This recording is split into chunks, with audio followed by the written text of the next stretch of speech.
Korea's Lotte Group set to provide land to host THAAD. China, strongly against the stationing of the U.S. defense system, began imposing sanctions on the retail giant.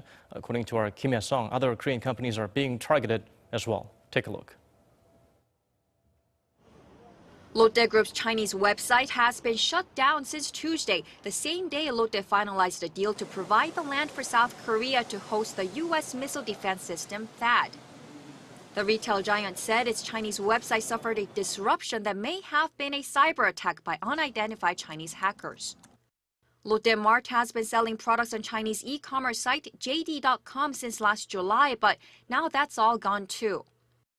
This comes amid rising tensions between Seoul and Beijing over the deployment of THAAD to the southeast county of Seongju.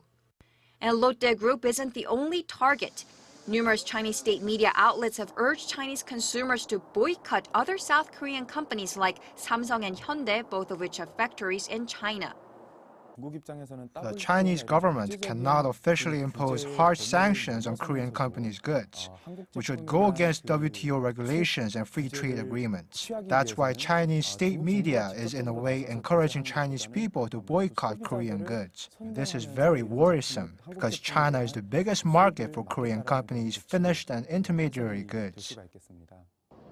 Experts also warn that China could change its tax and customs rules to withhold important approvals for Korean products. For instance, last December, Beijing banned imports of 28 cosmetic products, 19 of which were Korean, saying they lacked the hygiene certificates required by the Chinese authorities. Since South Korea decided last July to deploy the THAAD system, China has retaliated against Korean companies and cultural exports. And now concern is growing over the strain on bilateral ties now that China is encouraging its ordinary people to boycott Korean products as well. Kim Hyesung, Arirang News.